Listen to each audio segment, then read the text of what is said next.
Fala aí, galera, beleza? Prontos para mais uma das nossas aulas de português? Então, nosso assunto hoje vão ser os substantivos, ok? Substantivos, esses caras que a gente sempre ouve falando que são as palavras que servem para dar nomes aos seres.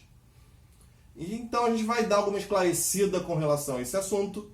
Então eu vou pedir para vocês que curtam o vídeo, se inscrevam no canal e nos vemos depois da vinheta.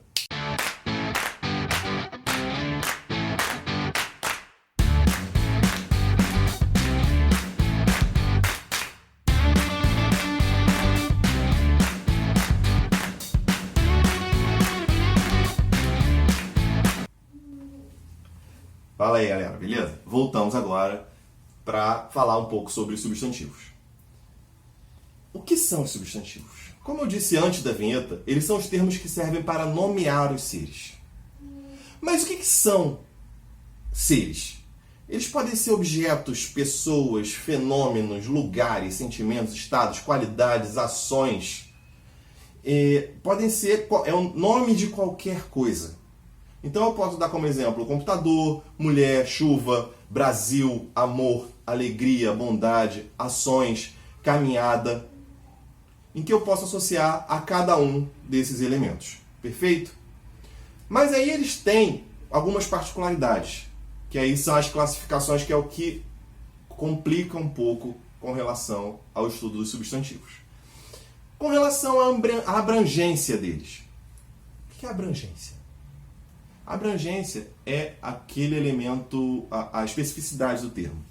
Por exemplo, eu tenho substantivos comuns, que são aqueles que nomeiam os elementos de uma espécie de forma genérica. E aí nisso eu vou ter cachorro, animal, mesa, cadeira, homem.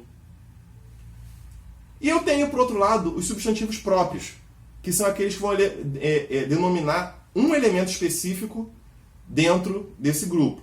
E aí nisso eu vou ter o Rex, o Fábio, o João, o Brasil.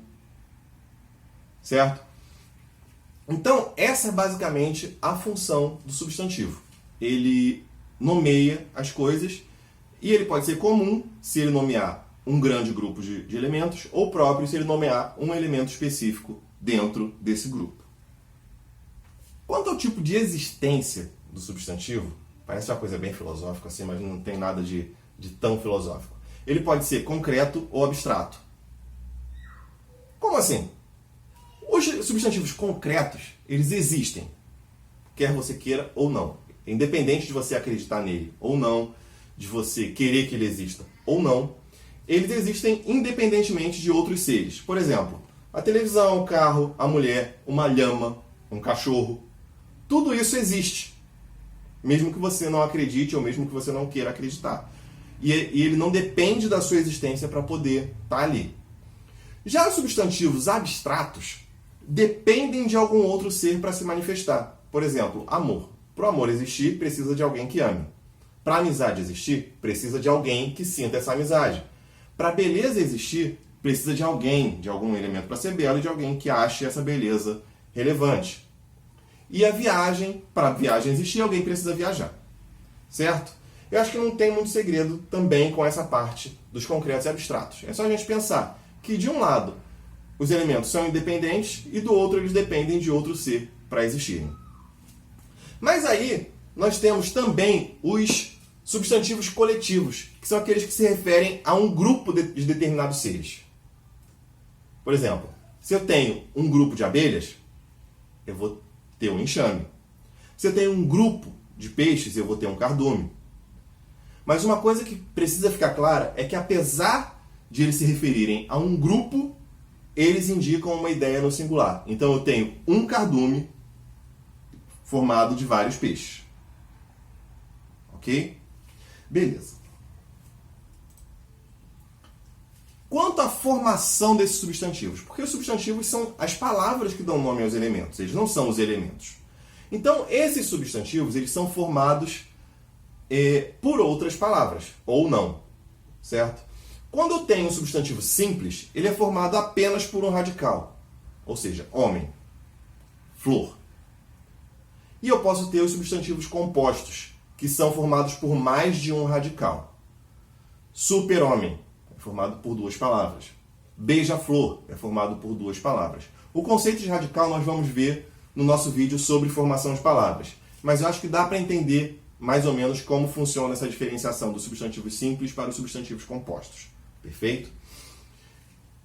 Aí, a partir daí, nós temos a diferenciação também dos primitivos e dos derivados. Os primitivos são aqueles que não derivam de nenhuma outra palavra. Eles são a palavra original. Como, por exemplo, eu tenho laranja. Já os derivados são formados a partir desse conceito. E se eu tenho uma laranja, como palavra primitiva, eu vou ter um laranjal como uma palavra derivada de laranja. Ok? Então ela é formada a partir da palavra laranja. Beleza? Então, eu espero que tenha ficado razoavelmente clara essa diferenciação, porque no próximo vídeo nós vamos falar sobre a flexão dos substantivos, ou seja, como que eles variam em gênero, masculino e feminino, e como eles variam de número, ou seja, singular e plural. Então, para continuar acompanhando, eu vou pedir para vocês se inscreverem no canal, deixarem o like de vocês aqui e nos vemos no próximo vídeo. Um abraço!